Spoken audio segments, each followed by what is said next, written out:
Good evening, everybody. Kevin J. Johnston here. Welcome to episode number 51 of the Tax and Money Show. That is correct. The Tax and Money Show is happening tonight. We're going to be talking about stop getting ripped off by your boss and the Canada Revenue Agency. Wow. So there's a lot to cover in tonight's show, everybody. It's been an unbelievable time. I do apologize that we've had a few issues here with the PC not working properly, but I think we solved them all, and we're set to talk for the entire evening on some very serious problems. All right, I'm just going to come right out and say it. We have a serious issue in Canada, not just with the Canada Revenue Agency. We have a serious issue with a severe lack of manliness, a severe lack of masculinity. I'm gonna tell a story. All right, this has been going on for the last little bit now with a client of mine, and this client of mine is guy my age. I'm 53. This client of mine is just about the same age, and he is working for a company that he owns. That is correct. He owns his own business. The guy is a contractor. And as the contractor, he would be looking to purchase items from various locations and sell them to people. So what does that mean? When you're a contractor who installs floors for a living, you're probably going to go to a flooring supply depot.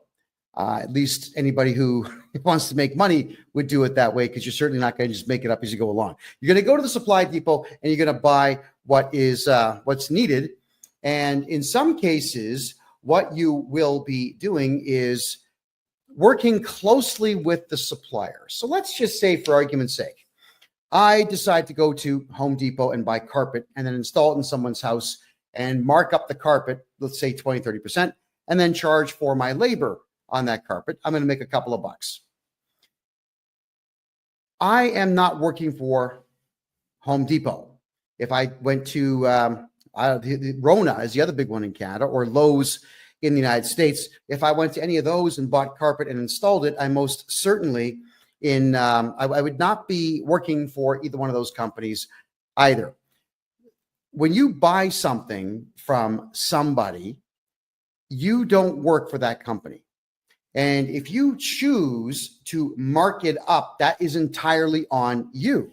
You still don't work for the manufacturer of the carpet, and you don't work for the store that you bought it from. That's just how it is. And if, let's say, Home Depot or Aiken Heads or Rona or any of the other guys that are out there were to state that you do work for them, well, they're actually committing fraud, because money is going to be changing hands in some way, shape, or form if someone is lying and saying that you work for them when indeed you don't.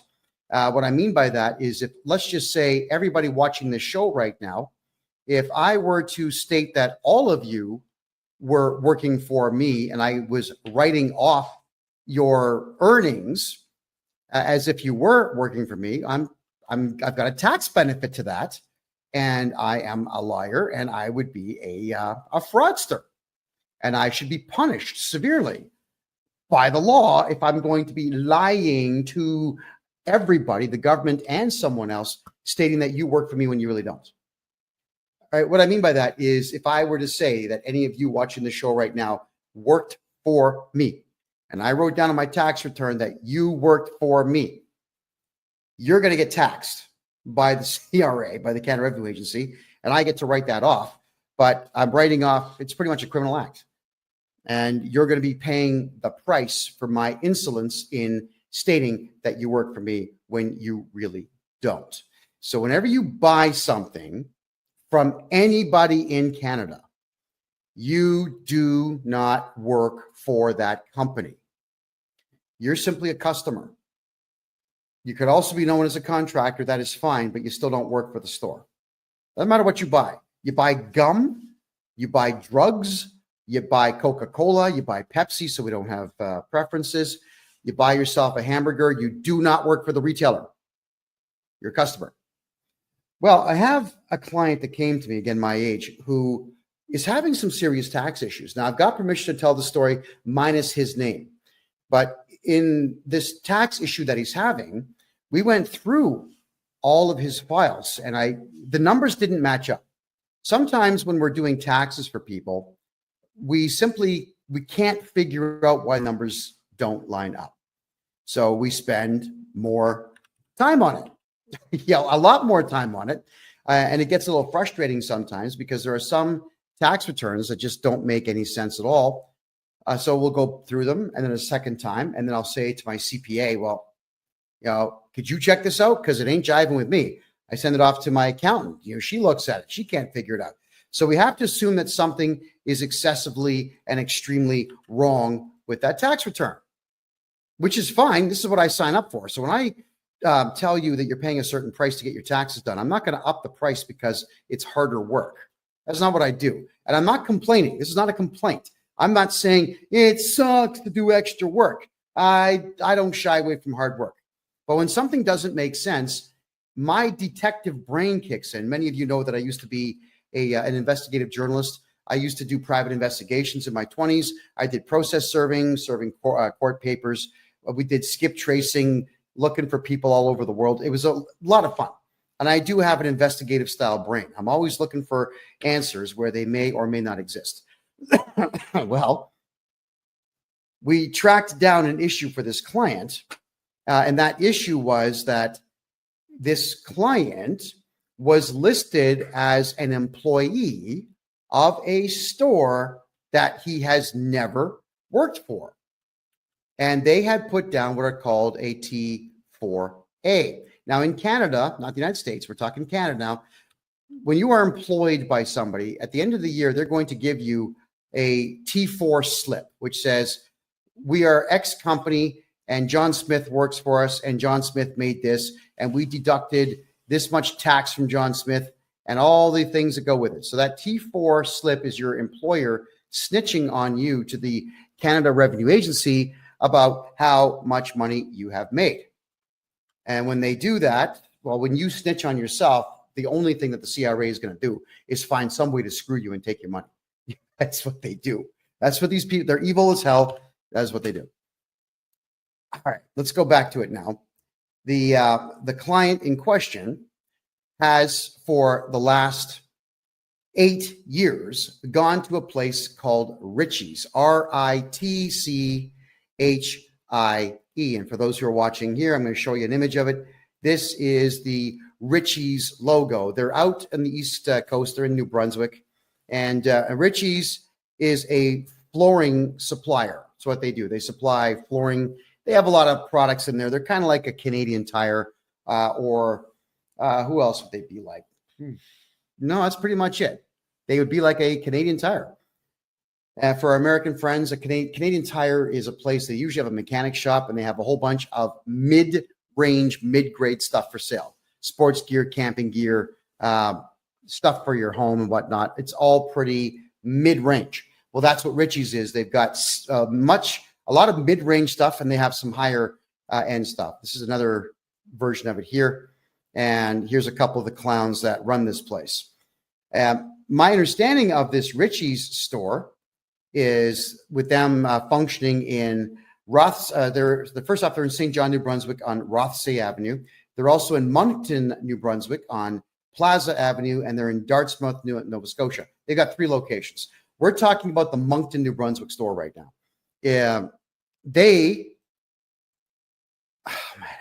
I can't even tell this story and take it seriously, It's just so irritating. So what happened is they got audited 15 years ago. I'm going to back the story up a little bit here. They get audited 15 years ago, and it scared the hell out of them. Strange how this group of millionaires, a couple of brothers, the Ritchie brothers, a couple of brothers who are multimillionaires are afraid of one little old auditor. And this auditor goes through their store and, like a bitch, these guys did everything this auditor told them to do. Show me your records, show me your books, show me your cash, show me your client list, show me your supplier list, show me everything. Everything I want to see, show me. And they did. And they ended up paying a lot of money because they were stupid, didn't get a lawyer. Now, they should have lawyered up for that. They didn't kick the guy out of their store. They didn't have a security guard there to say, buddy, you got to go. They didn't make any phone calls of any kind to anybody. They just completely cooperated with this auditor. Now, here was the problem with what this auditor had done. The auditor told them, oh, you've got guys, contractors that come here and buy stuff from you. And do you sometimes get these contractors to do work for your store? They said, yes. And then the auditor asked if these contractors work independently. Like, do they actually register corporations or register companies and just buy supplies from you and then go out and do the job? They said, yes. Now, the auditor lied at this point. The auditor says, well, if you have any contractors that are buying supplies, you need to put them down on what is called a T4A slip, which in Canada is the same as a T4. And it says that you make commission. So it's your earnings. It's you snitching on yourself, saying that you make commissions. Please tax me on these commissions. But the problem is this CRA auditor told the store to lie and commit fraud so that the Canada Revenue Agency could make more money. So for the last 15 years, this Ritchie's floor supply plate, cowards, absolute cowards, have been putting T4A slips out on all of their customers. Yeah. So if you're a customer of this Ritchie's place in Moncton, New Brunswick, they literally are listing you down as an employee of them on commission sales. So if you ever wonder why, as a purchaser of goods from this Ritchie's chain, why your tax bill is so high, it's because they're lying. It's because they're actually telling the Canada Revenue Agency that you work for them. So I wanted to do my clients' taxes, and I realized, here's something that has to happen. Is I'm going to put forward a series of legal documents when I do this tax return for the guy, stating that there is no T4A.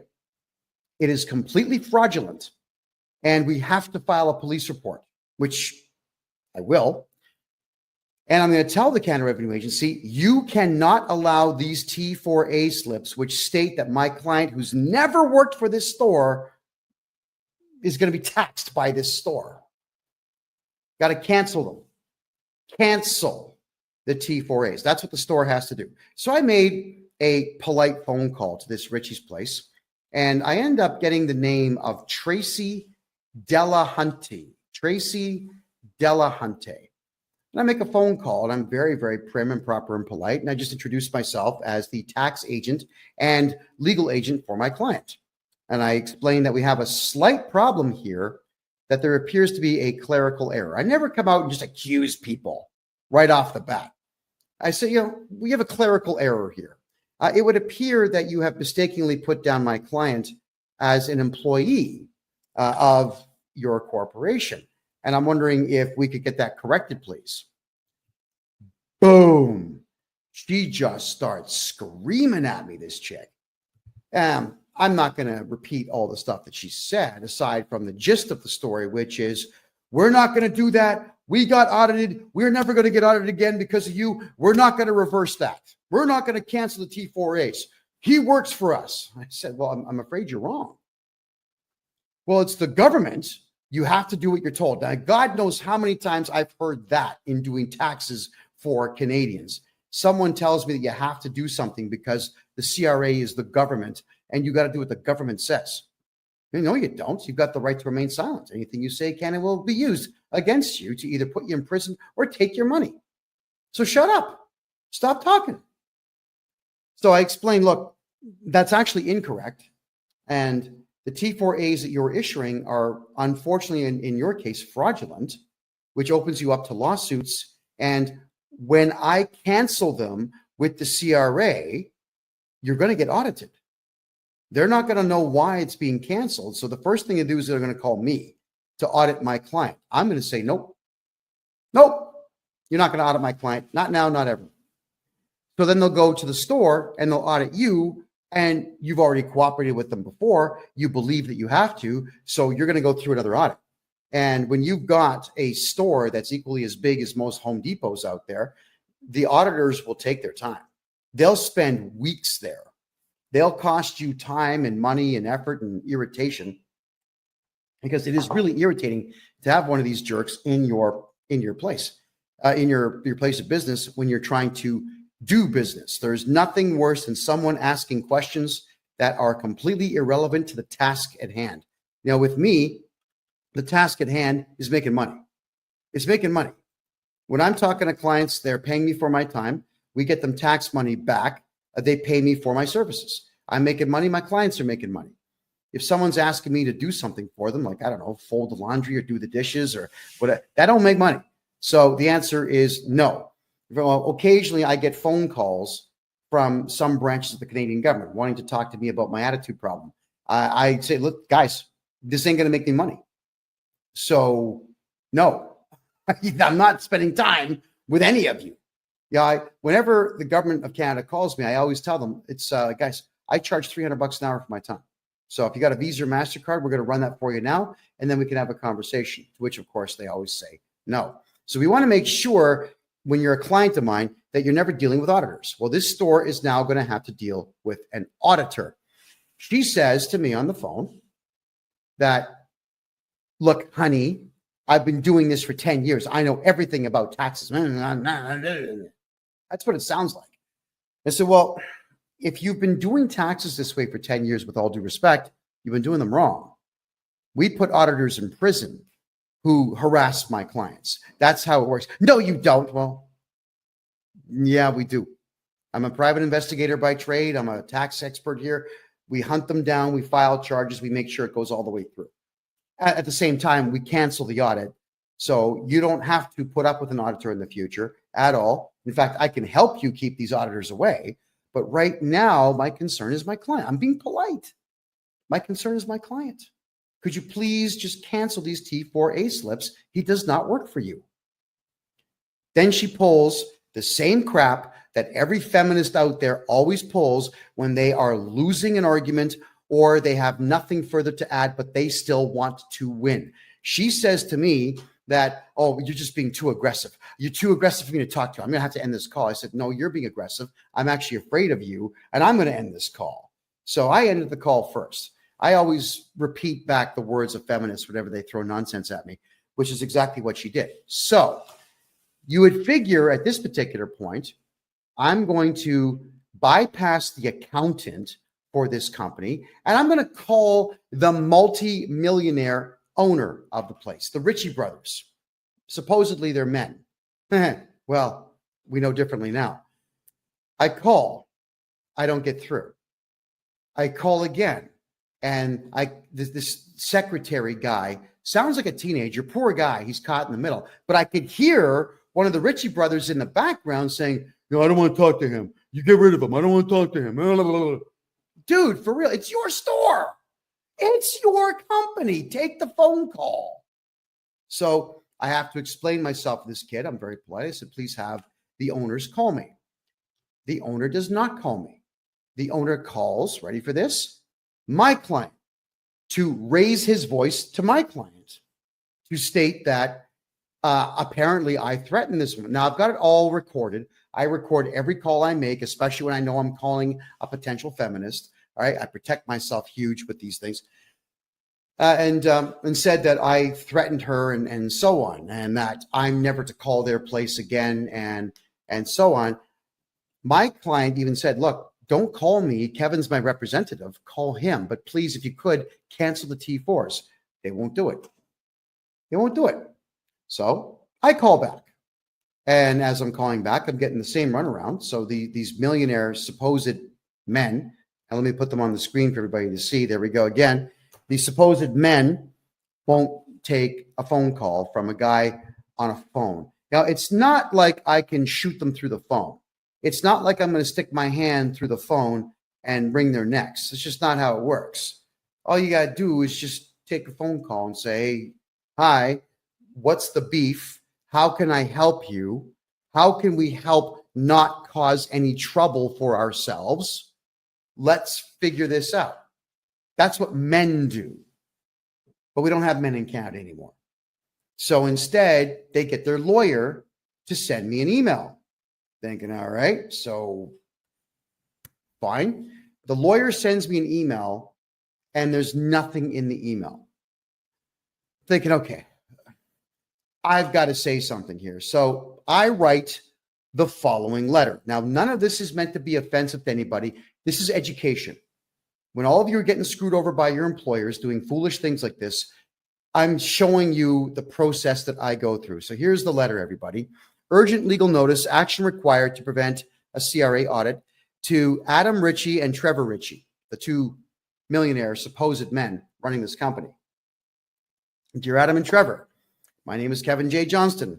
I act as the legal agent and tax strategist for none of your business.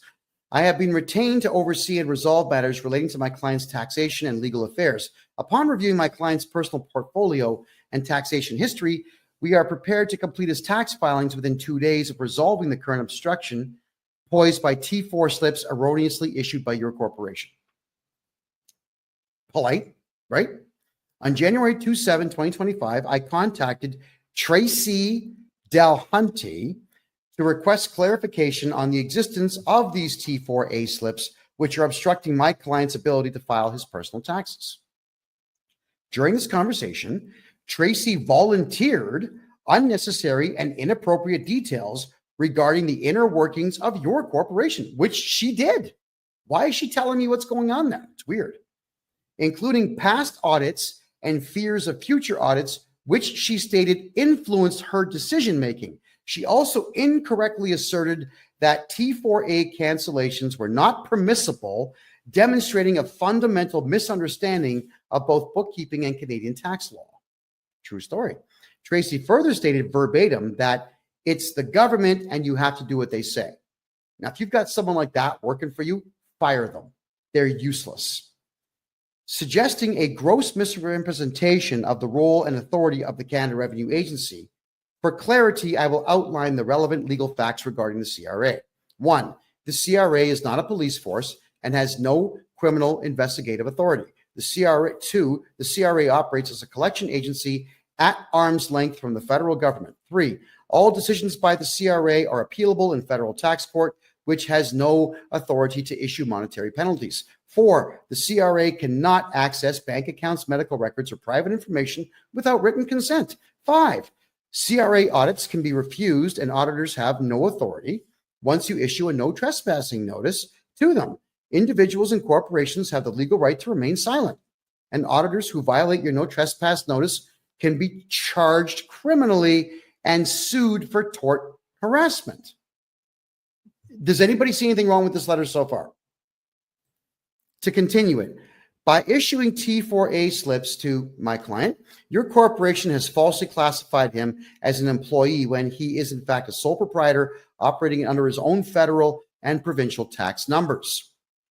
There is no employment agreement, record of employment, or contractual relationship between my client and your corporation that would support the issuance of a T4A tax slip. This action constitutes a fraudulent misrepresentation of my client's status and creates legal and financial complications for him. To resolve this matter amicably, I propose. All right. This letter has gone to Ritchie's Flooring in Moncton, New Brunswick, for those who are curious about that. So the immediate cancellation of the T4A slips, your corporation must cancel the T4 slips issued to my client and provide a letter on company letterhead acknowledging that the issuance was a clerical error. No big deal. This letter will be submitted alongside my client's tax return to the CRA to rectify the situation. This corrective action is legal, straightforward, and cost-free. It's free. It doesn't cost anything to fix a tax clerical error in Canada. All right? Nothing. Alternative resolution. If you choose not to cooperate, I will proceed to revoke the T4A slips on behalf of my client by submitting the necessary documentation and legal arguments to the CRA. This action will include notifying the CRA of the fraudulent classification, which will result in an audit of your corporation.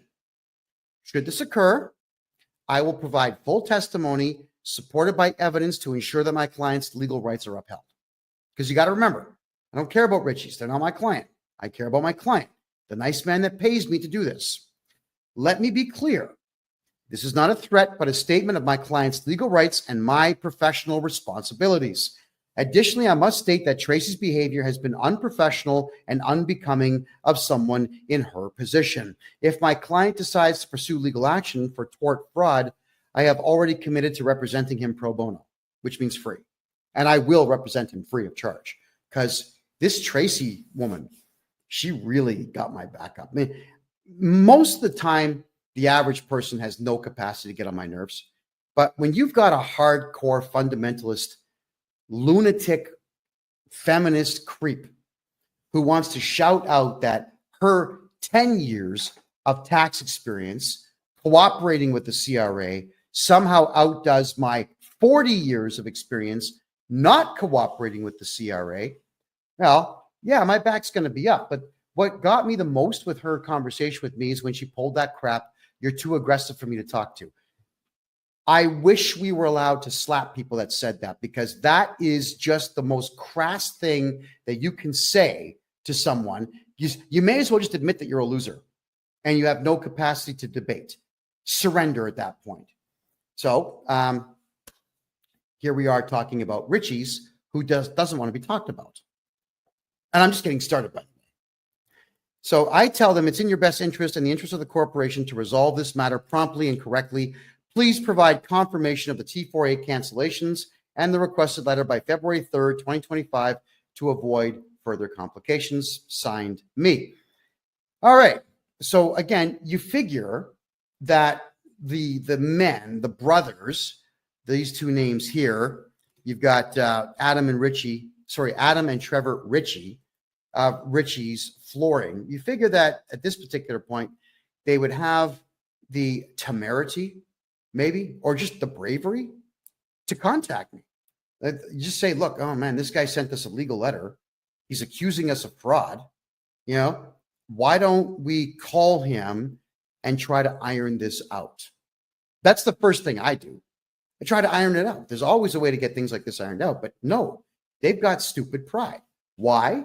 Because these two millionaire brothers apparently are beta cucks and allowed this feminist bookkeeper that they have get them in trouble. They sided with her. Fine, they're allowed to, but I'm pointing out that they're still committing fraud, whether they have silly pride or not. All right. So then their lawyer emails me again. And in this email, he's pretty short and sweet, but here we go. His name is Mark. You'll love this one, everybody. It's Mark D. And the last name is Tector. Mark Detector. Are you kidding me? That's this lawyer's name.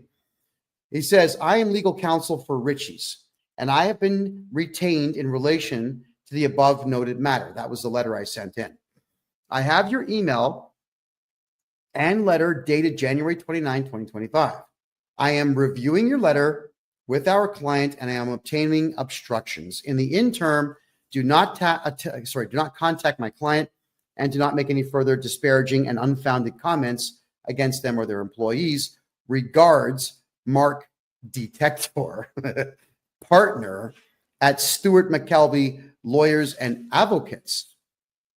Advocates? I think he spelled that word wrong. I think advocate. Doesn't advocate have a D in it? I think it does. They forgot the D in their logo. The phone number is 902-420-3358. And he's got a cell phone number of 902-402-0101.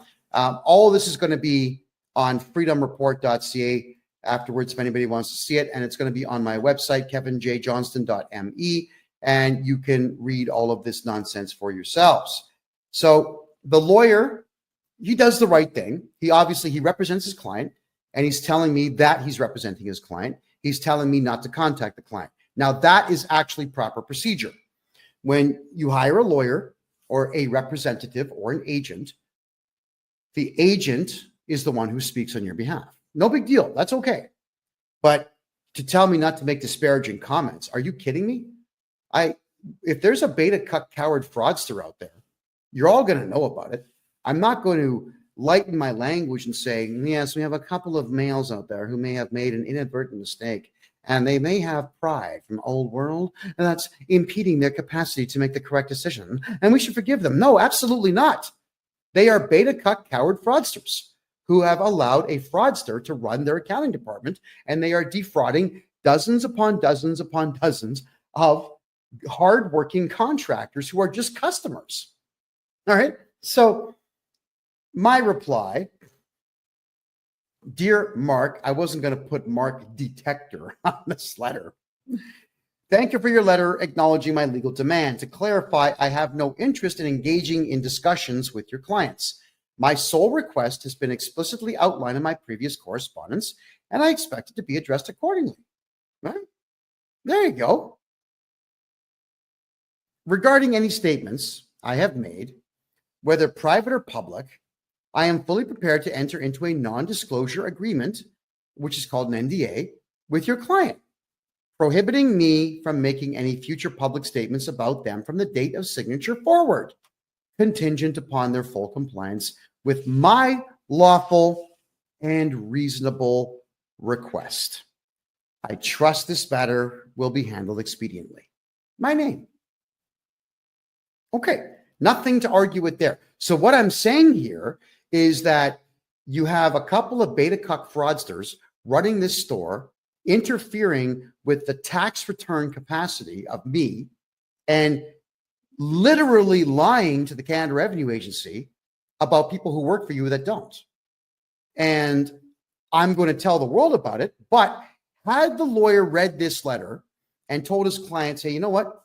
This big mouth, this big mouth from Canada that never shuts his big mouth, who's on the front page of every newspaper in Canada, will shut his big mouth, everybody, if you just cancel the T4As. I mean, if I was the lawyer, I would tell him, look, don't be a friggin' idiot. Just cancel the T4s and we'll draft the NDA and shut this guy up. That's fair, right? Well, not in Canada. You see, Canadians are not as smart as Americans when it comes to this whole NDA thing. Canadians have stupid pride. They get their backs up over nothing. And they always say, no, I'm not going to do anything he wants. Okay, fine. So I'm going to tell the whole world how much your company and you suck. That's my right. And I'm also doing it as a warning to all of you out there to pay attention to what your employers and your suppliers are doing, because it can really affect you negatively. So he comes back with this really short letter. Mark Detector tells me, we have now had an opportunity to review this matter with our client. The claims in your letter are without merit. Well, which claims? The claim that your client sucks, or the fact that the Canada Revenue Agency has no power whatsoever to force somebody to break the law? I mean, which one is wrong according to you and your client? So telling me that something is baseless, that it bothers me, not because I'm getting my back up. Lawyers are losers. Almost all of them are losers in Canada. They're not smart enough to get my back up.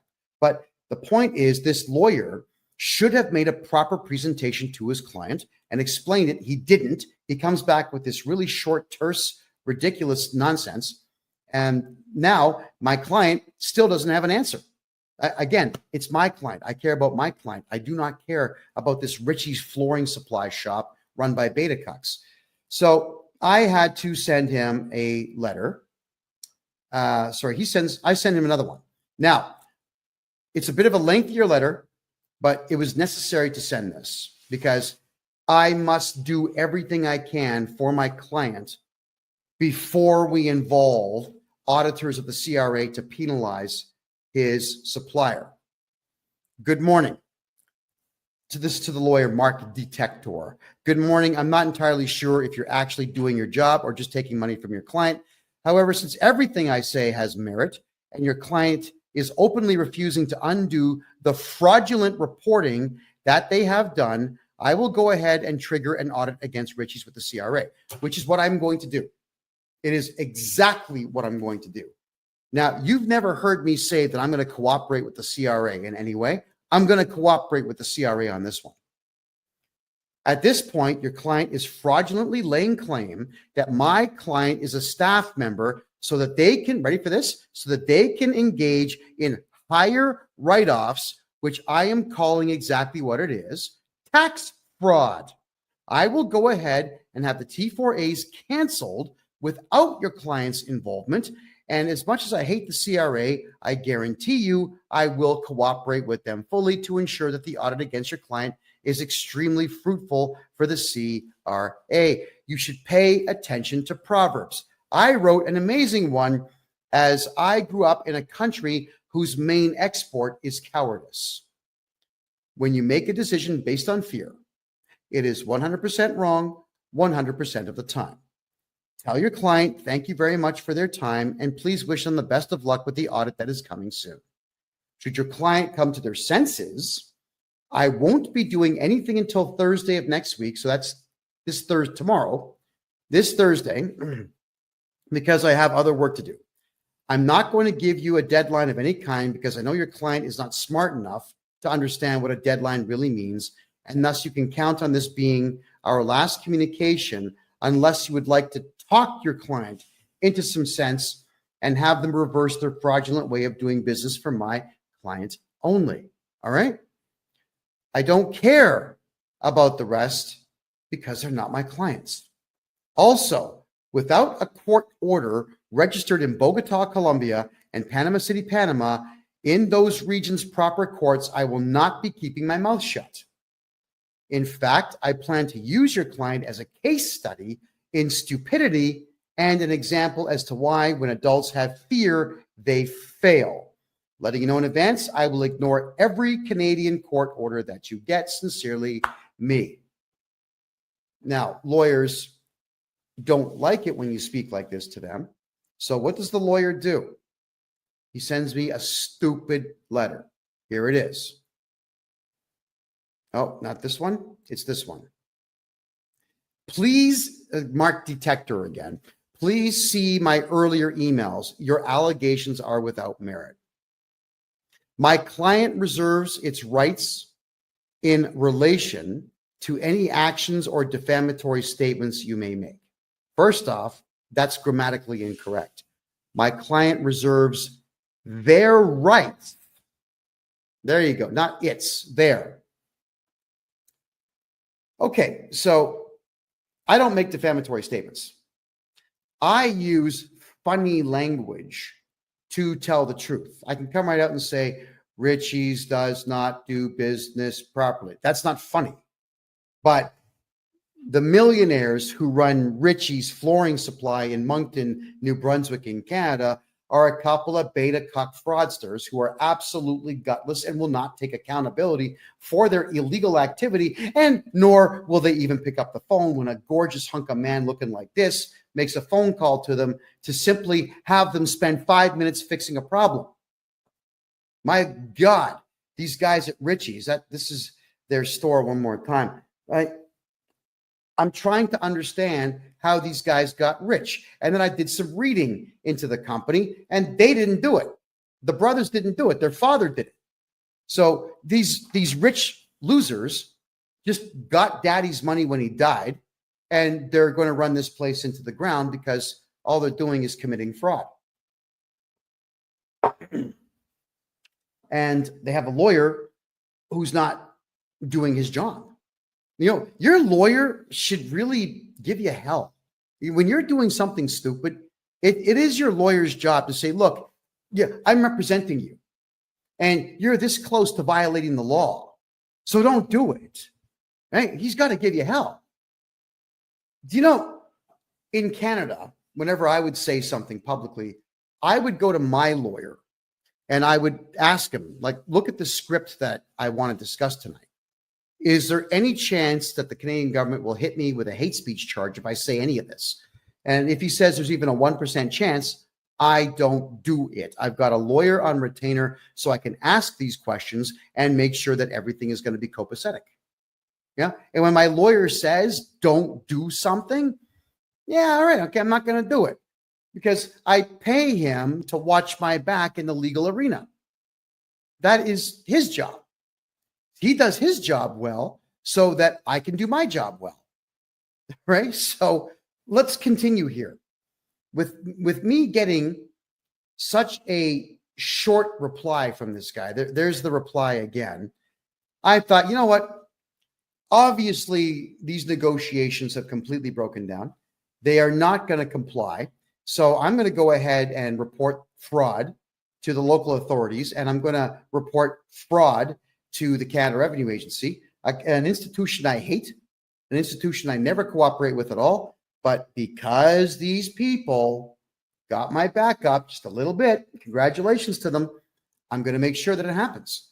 And if I need to be on the phone with the auditor, explaining everything to the auditor about these people, I am going to do so. It'll be the only time the CRA ever gets my cooperation. So I wrote a letter. Now, this one is less professional than most of the stuff I write. By my own admission, it's actually quite snarky. It was designed to be irritating because this lawyer is essentially saying, we're going to sue you for defamation if you tell the truth about our client, which I don't care about at all. There we go. So I say, dear lawyer, and I put the words without prejudice at the top of this letter, because in Canada, when you have the words without prejudice on a letter, it cannot be used as evidence in court because it's part of your negotiation to try to get to a settlement before court. That's what without prejudice means, everybody. All right, so I'm hoping that that legal term there makes sense. And by the way, nothing that I'm saying is legal advice. I am not a licensed lawyer. I'm just really good at legal documentation, and I'm really good in the courts because I've studied this stuff for 4 decades now. I hate it, but I know it. Well, actually, I shouldn't say I hate it because I like winning. I do like winning. I just hate the entire court system. But here we go. Dear lawyer, my allegations are fact. Let your client know that I will be helping others that they are double dipping on fight them in court if they choose to go the route of litigation. I will file a defense on any litigation your client files. I will not settle out of court. Should I lose, I will appeal. This will be as public as I can make it, and it will be very expensive for them. As I have studied law for 40 years, I have no legal fees. I'll be representing myself. Not true for your client. Side note, pride goeth before our fall. This woman that Richie Boys hired is really going to destroy them. Let them know that they should not act on her feelings because I won't be letting this one go. I'm going to use this case as an example of how not to behave in the accounting world and how to avoid eventually meeting me. That dumb working for them is dangerous as she is really stupid but believes herself to be a genius. She should be flipping burgers, not stealing from the CRA. I am not an unreasonable man. So this stupid shit ends upon cancellation of the illegally claimed T4As and possibly T5 forms for my client and my client only. When this is done, simply email me with Richie canceled in the subject line, and I will never need to communicate with you again. I will fix my client's taxes and move on. Let the Richie boys know that this can be solved with less than 30 minutes of effort, and that it will please me greatly to have this done right away. They really don't want me cooperating with the auditors of the CRA, which I will gladly do just to irritate that dumb ant they have working there. And that comes from the heart. Oh yeah, they will most likely audit them all personally when I request them to, which I will. Do what you will, Kevin J. Johnston. So these Richie's people, really, they need to grow some balls. They need to grow some sense. They need to gain a little bit of business acumen. And if you ever want to keep yourself out of lawsuits, Canada, you got to think like an American. I know all of you are saying, I hate America. Why? Why? Americans know how to do business. This type of thing would not come up in an American company. I've dealt with American companies thousands of times. And whenever issues like this pop up saying, listen, we got a problem. You're committing fraud and we're going to report you to the IRS. Like, whoa, wait a second. What's the problem? They will actually try to work with you. In Canada, everyone just gets offended, especially feminists. And this is the stupid stuff they do. So the lawyer did not reply. And I'm a little disappointed in that, but yeah, whatever. We did my client's tax returns as if he did not have a T4A form ever filed for him. And I am declaring in an affidavit, using all the legal knowledge that I have, to tell the Canada Revenue Agency that this stupid store, Richie's Flooring, is committing tax fraud. Now, here's the fraud, all right? Let's go back to the beginning of this story, where they got audited 15 years ago, and the auditor told them, if someone is buying supplies from you and they're a contractor, put them on a T4A.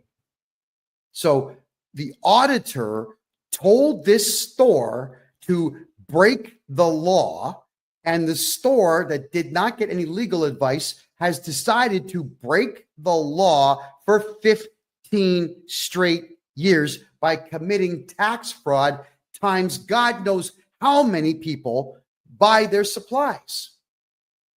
Think about that.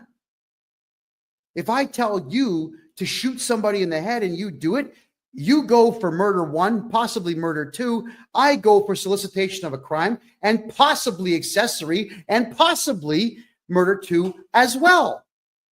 Don't think for a second that because someone else tells you to commit a crime that you're going to be absolved of it just by saying, I don't know. He told me to do it.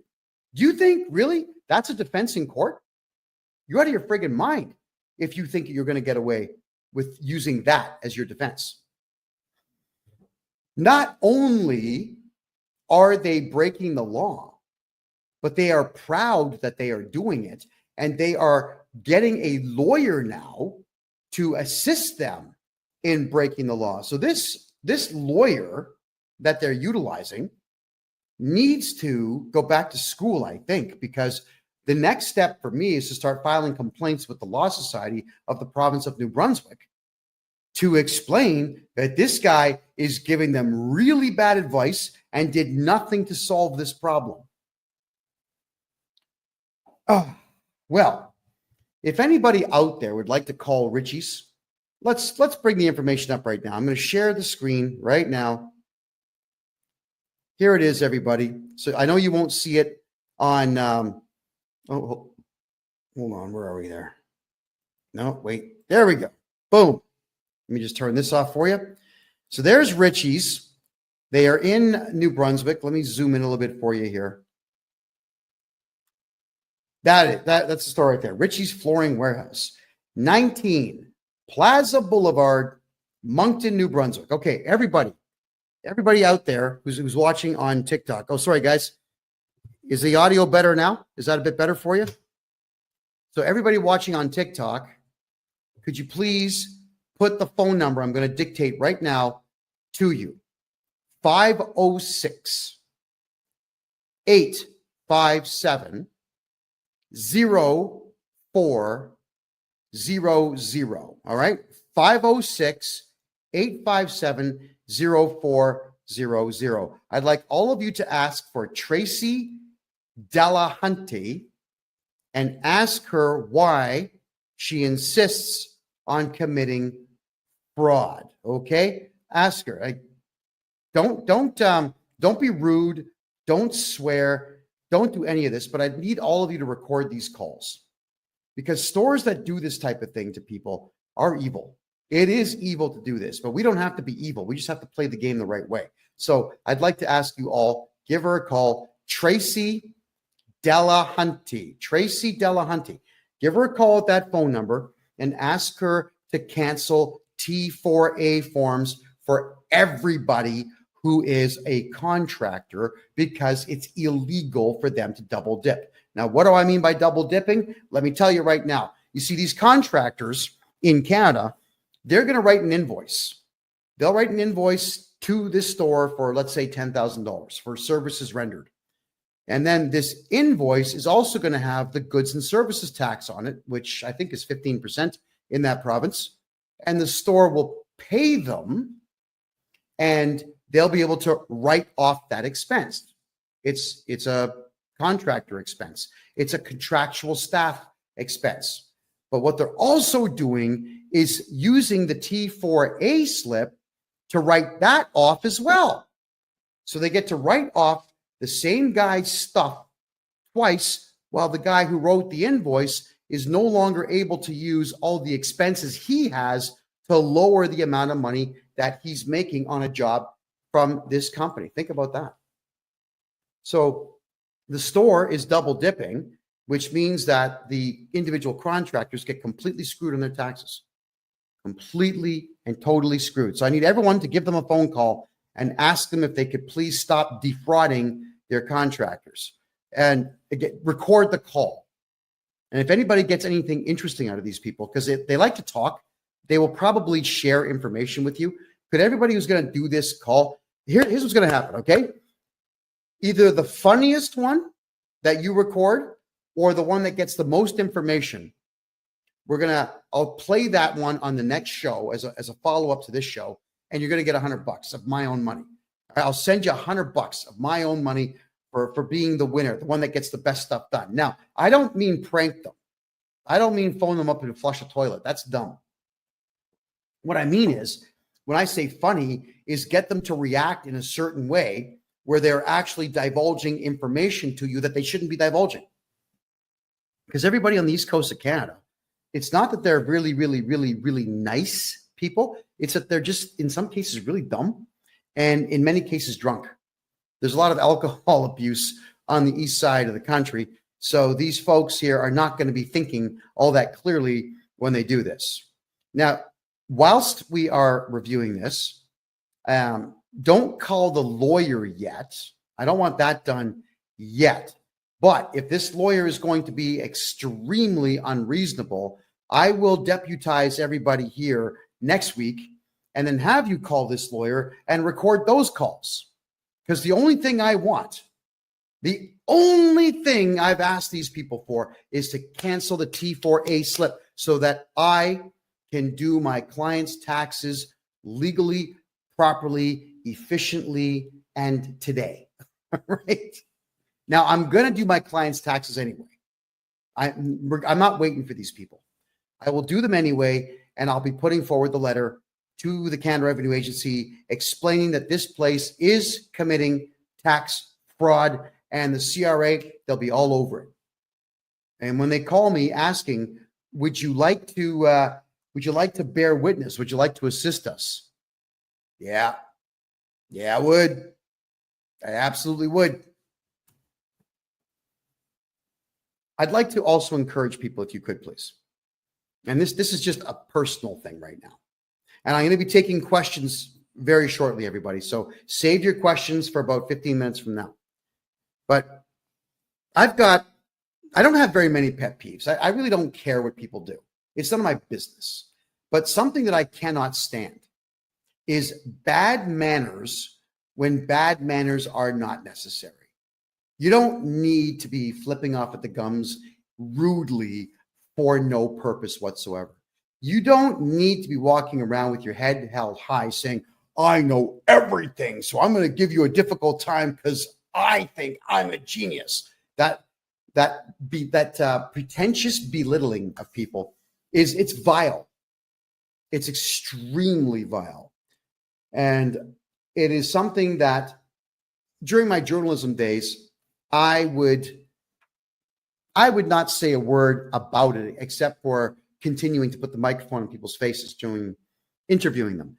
Because the more angry they got and the ruder they got, the funnier it was on YouTube and Rumble and all the other websites out there. It was good content for me to upset someone by just asking questions. But you see, I'm not a journalist anymore.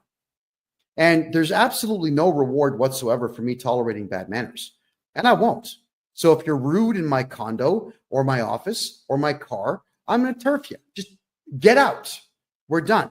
If you're going to be rude on the phone or rude in a live video chat, I tolerate it if you're a client because you're paying me to listen to your rudeness, but I'm not going to tolerate it if I'm not being rewarded for it. And this group of excessively rude individuals running this store need to be punished. That's it. You know, Richie's, the whole, oh man, these people. Richie's Flooring Warehouse is what it's called in Moncton, New Brunswick. Again, there's the contact info, 19 Plaza Boulevard in Moncton, New Brunswick. You can call the two brothers there, Trevor and who? Adam and Trevor. Ask for them, or you can ask for Tracy Delahunty, the excessively rude individual that started this entire fight. She started this because she thinks that I would have cared that she's worked as a bookkeeper for 10 years. I've studied tax law for 40 years, and I'm the first one to say I know more than most, but I don't know everything. And anybody who says they know everything is an arrogant jerk, and just dust them, get them out of your life. Now, I'm going to, I know on TikTok and over here on Kick, you're not going to see this, but I'm going to explain it to you while I'm doing it. I'm going to share another screen now. And this here is me showing you just how easy it is for this store to have complied with me in the first place. Like, they're about to cost themselves a lot of money on this. Wow. Okay. This is someone called Lone Wolf. It's a tax community that they discuss a lot of things, tax and money. And I come to this one not necessarily as a resource, but I come in here a lot just to see what updates that they make, because these guys tend to aggregate everything from around the web. So T4 slips in Canada is what we get at the end of the year from our employers. The T4 slip will say how much money we've made. It'll tell the CRA, the Canada Revenue Agency, how much Canada Pension Plan was deducted, how much employment insurance was deducted, federal and provincial taxes, and any and all bonuses that were paid. It snitches everything on you. And the T4A is the same thing, except you don't really have a salary. It's more commissions, or I guess odd jobs that you're doing for the same company, where they want you to pay tax on what you've made. I mean, if you're a client of mine, you pay tax on nothing. I fixed that. But I'm just telling you what these forms are for the sake of education here. So now let's go to this form here, and it says to amend, cancel, or replace a T4 slip in Canada.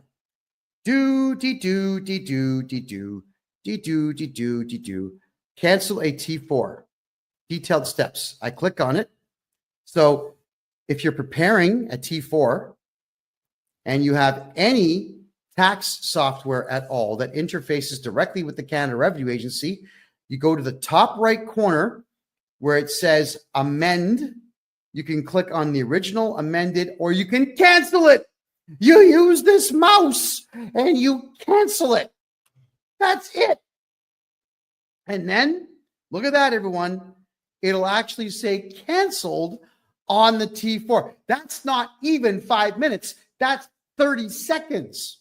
That's all it takes to cancel a T4 or a T4A. And I cannot believe that these crazy fools over at Richie's Flooring want to commit fraud and tell me how difficult it's going to be for them to cancel these T4As that they are illegally imposing upon people who don't even work for them. There's this merry band of losers. I really hope that this cost them customers. Thanks, Joseph, for the hat. I appreciate that.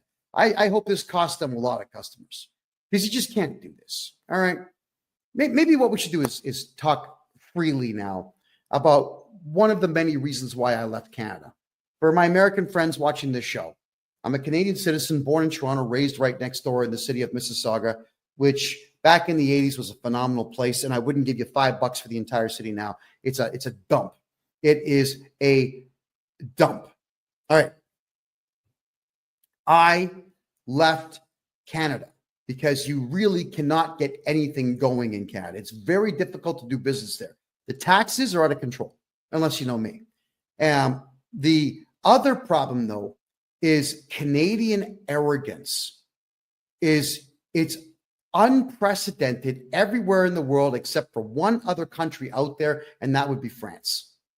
French people and Canadian people are arrogant to the nines. They think they know everything, and they act like they do, and they cannot wait to tell you how offensive they find you. You know, that doesn't make money. It's like Canadians are afraid to make money. Yeah. I swallow my pride when there's money on the table. Yeah. When I'm not sure you guys ever saw that show. It's called Hardcore Pawn. It was that guy Les with the slick back. He's bald here. He's got slick back hair. Him and his son and his daughter run a pawn shop. I think the place is probably closed now. But in Detroit, cameras would follow crazy people going into this pawn shop, and it's just nuts the way people would behave. But this guy, Les, I loved him on the show because he always told the truth. Hey, I see money on the table. You've got my interest. I want to make a deal. And I'm the same way. There's money on the table. I want to make a deal. Oh, what's that? You're asking me to fix a clerical error so that I don't have to spend $30,000 on a lawyer? Sir, have a seat. Let me get you a cup of coffee and let's fix this clerical error. And we get it fixed. And we shake hands. And I walk him out the front door politely. Why do I want to get my back up? If I'm going to get my back up, I'm not going to make money. Right? But if I keep calm and cool and collected, I will make money. Now, one thing that Canadians suck at more than anybody in the world is customer service. Customer service is absolutely the biggest key thing. I got an incredible speech from Rob Ford. Rob Ford is the former mayor of Toronto, the big guy that he had drug problems. I mean, he admitted to smoking crack because, like, physically his body was very ill. And his maniac brother, Doug Ford, is now the premier of the province of Ontario. But Rob Ford, he gave me a big speech about customer service. And he understood it well. And the way he explained it to me was it was genius. He handed me a business card. He says, I'm the mayor of Toronto. Here's my home phone number. Okay, thank you. People would call him wanting to get something done. So he would go through every message. He had a Rolodex. He showed me all this. He had a Rolodex where he would put everybody's name in and write down the problem. He would call the appropriate people, send the city staff member out to get it fixed. He would call the person back and say, did the pothole get filled? Did your fence post get replaced? Is the electricity back on? This is what this guy would do. That's customer service. And he's a politician teaching the world about how important customer service is. It is important. Return emails, even if you don't have an answer. Make phone calls, even if you don't have an answer. Return faxes, return letters, return whatever it takes. With me, I go through my client list, and even if I don't have the job done, I just call my client and let them know, listen, we had a delay because I'm looking for some information. We put a request in for it. We're not going to have it till Thursday of next week. I'll be picking up your file Friday of next week. Is that okay? Just people want to know that everything's going to be okay.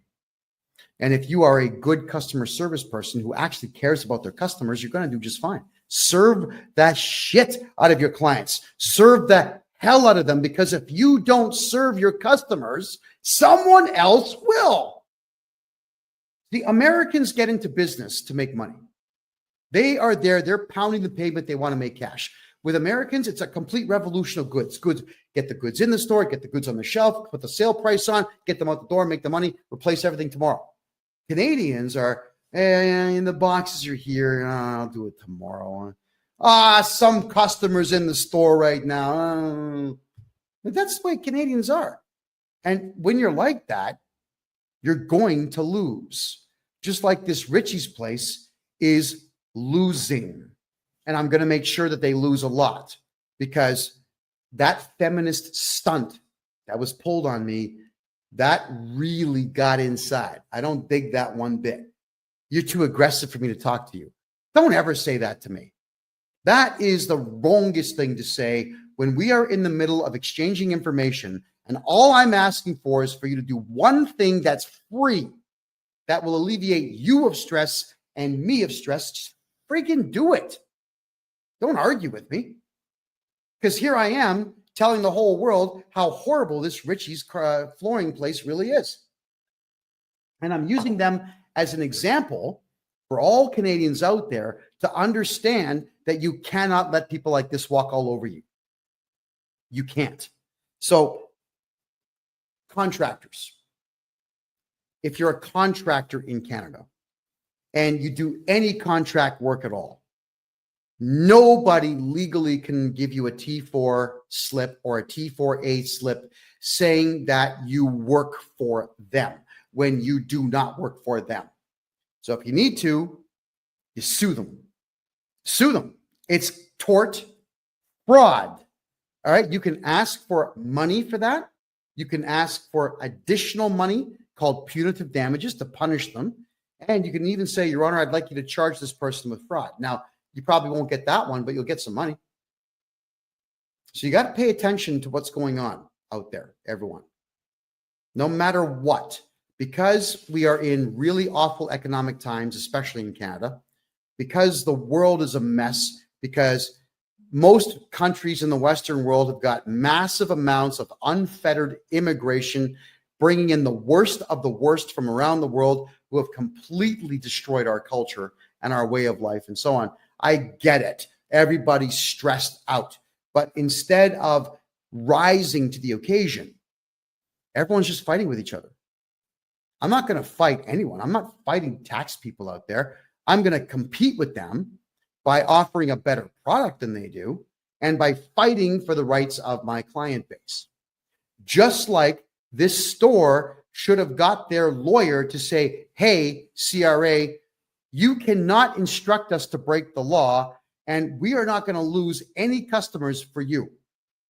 So get lost. You can say these things. You've all heard me on the phone many times talking to auditors and various employees of the Canada Revenue Agency, telling them, like, guys, you got no power. We're not going to cooperate. Don't go to my client's place. You're going to get charged. We can say these things. But Canadians don't do that. Everybody in Canada would rather live in fear than just do that one little bit of work to make sure that you're not going to be screwed over. And that is to scrutinize everything and then call the perpetrator out who's harming you. Got to do it. No one's going to do it for you. Nobody. Okay, so let's have a quick peek here at some of your questions now, everyone, because I know there's some questions here. Canada has such potential but bad leadership. That's absolutely correct.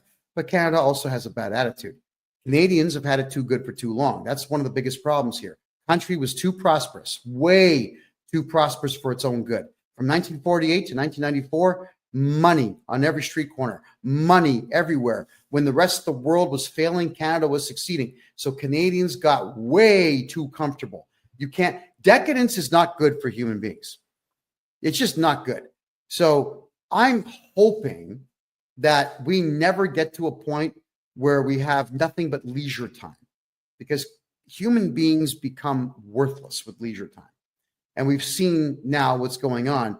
Everybody's scrambling and just ripping each other off as opposed to trying to be better. All right. Is there a function for people to use with process to push forth accountability in terms of ministries? Yes, there is. We have to culminate as a team and file lawsuits and court injunctions against our politicians. Could you imagine if 1 million Canadians decided to collectively file individual lawsuits against one politician? Let's say Doug Ford, the Premier of the province of Ontario. If we had, there's 14.5 million people in Ontario, the province itself. What if 1 million, not even 10% of the population, filed a lawsuit against the guy individually? You'd bankrupt him just in the defenses. He'd have to spend over $100 million just filing defenses plus the legal fees. He'd be bankrupt. You could take his house, take his car, take his money. Yeah, we can do these things. There's a way to go to any courthouse anywhere in Canada and file criminal charges against these people. It's called laying up private information. Why do we not do these things as a society? No one's going to do it for you. So stand up, get off the couch, go get it done. Go do these things. Absolutely, we can. All right, I'm going to have a quick peek here at some of your questions. Okay. Am I live? Yes, I'm live. It is currently 10:15 p.m. Eastern time on the 18th of February. Thank you so much for asking. I see some questions here now in the Rumble room. Boris N65, you just ordered a 60-minute call. Excellent, Boris. You should be able to log into Calendly and pick your date and your time. So we'll be talking soon, I'm sure. We got there. Real MGTOW. Kevin, have you guys been able to clear up your tax backup? Yeah. I mean, our tax backup is, we'll call it under control. We have a backup of, say, 2 weeks, but that's standard during tax season for any accounting company. We developed a brand new software package that's going to blow your mind, everybody. Imagine this. Well, actually, let's just work with the real numbers. No, so I'm going to do this for everybody right now. Let's do this right now. I'm going to bring up the income tax calculator. This is a website called Wealth Simple. I'm not even sure what they do, but it's a handy little toy to play with.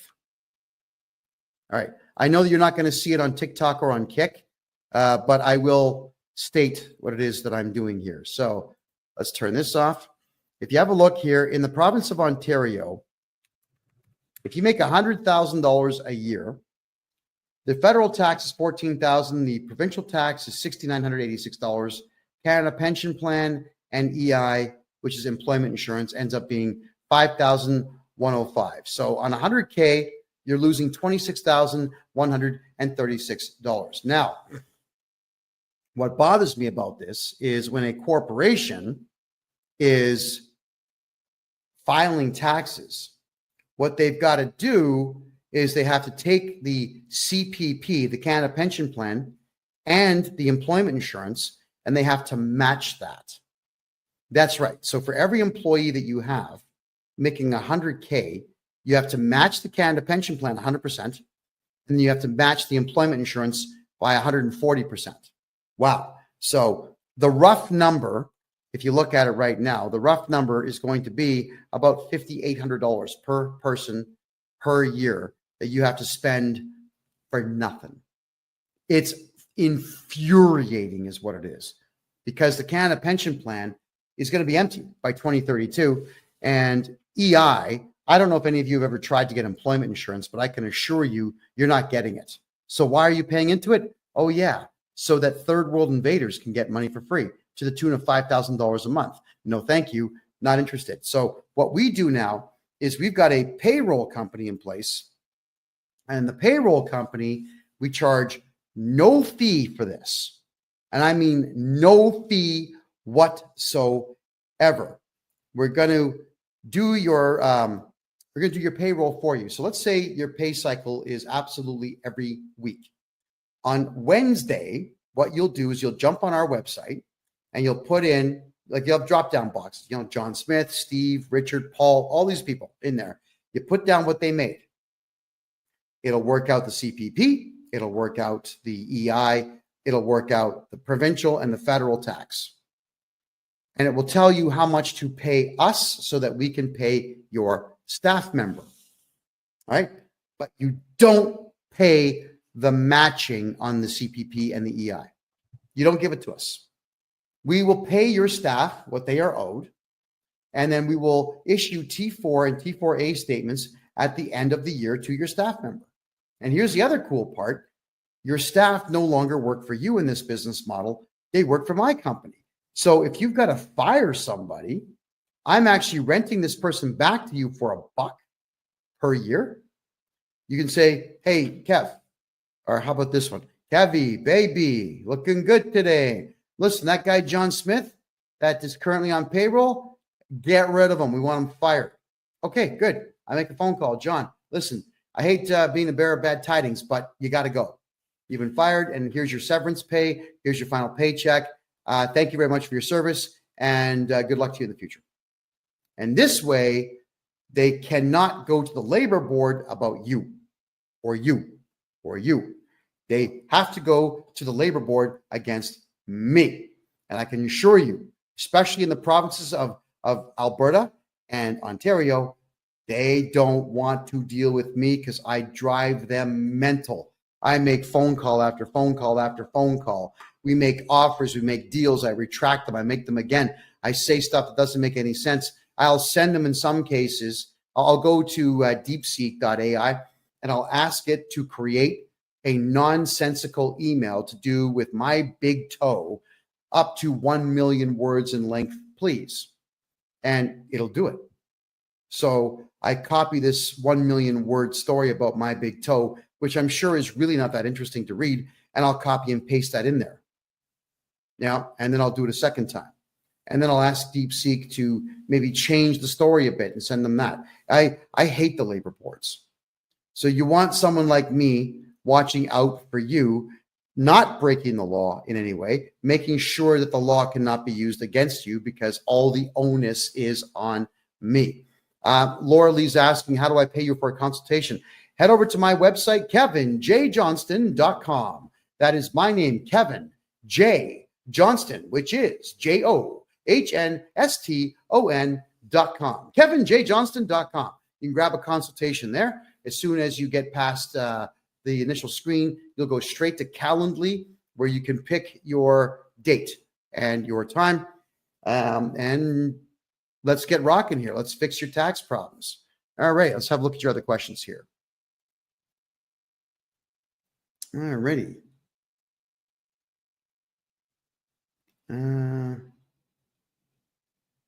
All right, guys, I don't really want to get into politics. All right, so for everyone who's asking me about politics, I'm staying out of it. I did my last political show on the first Tuesday of 2025.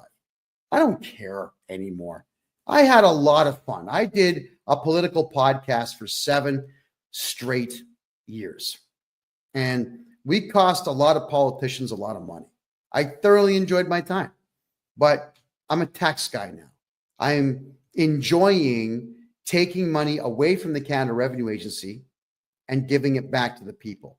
So don't call me Robin Hood because I don't look good in tights. Just call me, I don't know, call me a hate-filled maniac for hire, because I am, when it comes to these CRA people, I am a maniac.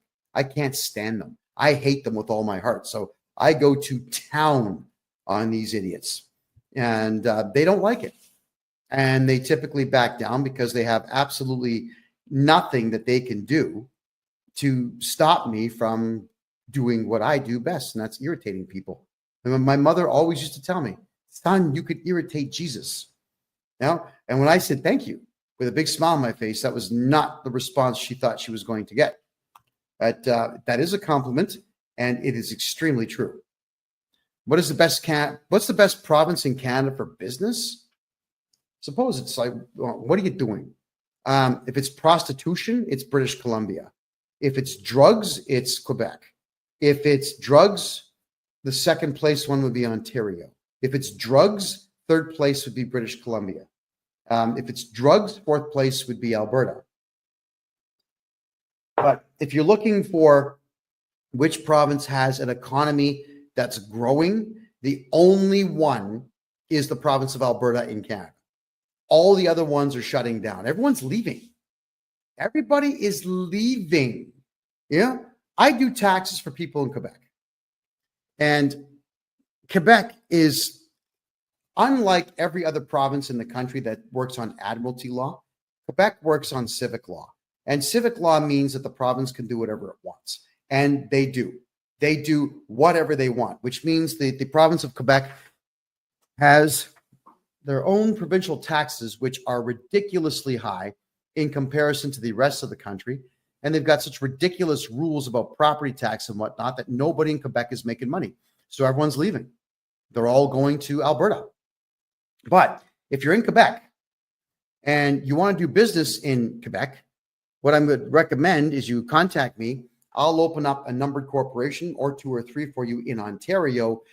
You can still do business in Quebec, but just make sure that all your invoicing goes through the Ontario corporation. You don't want the province of Quebec being involved in your business. Filing a provincial tax return in Quebec is really stupid because they will not leave you alone. Not ever. They are ridiculous individuals. Am I still active in opening offshore accounts in Panama to protect people's money? Si, oui, Absolutely. Of course I am. I adore doing it. We've opened bank accounts now for well over 100 people, and they're all doing quite well. They're all quite happy with it. The answer is yes. All right. What do you do if CRA launched assisted compliance programs for a 2022 farm loss? I don't know what the assisted compliance program is, but what I can say is if you're running a farm, you should be losing money on paper. And that is what I do best. I make sure you lose money on paper. Your farm should lose money for 10 straight years on paper. So if anybody out there is on a farm or owns a farm and you want to get all your tax money back on that farm for the last 10 years, get a hold of this guy right here. Okay. That is what I do. Am I in Toronto? Hell no. I was born in Toronto. I was raised right next door in Mississauga, but I despise Toronto. I don't like the roads. I don't like the architecture. Anything after 1960, I can't stand the architecture. I mean, the left wing nut jobs destroyed that place. And look at the mayor that you've got in there now. Olivia Chow is a Chinese communist, essentially a spy for communist China. And when I saw her dancing almost completely naked in some feather outfit to show the world how sensitive she is to the far left politics, I'm thinking, yeah, Canada, the only thing that's going to save you is revolution. A violent overthrow of your government is the only thing that'll save it. When you've got that type of trash in charge of the biggest city in the country. And when I say biggest, I mean biggest by a lot. It is more than double the size of Montreal, which is the next biggest city. Double the size. You can't have trash like that being the face of your city. But Canadians, you voted for her, and you're not throwing her out. So for me, the odds of me stepping foot inside of the city of Toronto again are zero. Zero. Unless, I know it's a joke, but I'm kind of partially serious. Unless some Kazakhstani terrorists showed up and said, hey, we got this nuclear weapon here. Here's the key. The battery still works. Would you like it? I say, well, sure. Just make sure that you can ship it to Front Street in Toronto, right? Beautiful.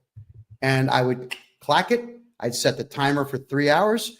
I'd leave town. I know exactly what hill I would go to watch the mushroom cloud go up and just smile. I don't even smoke, but I'd crack out a stogie and I would just watch. I hate Toronto.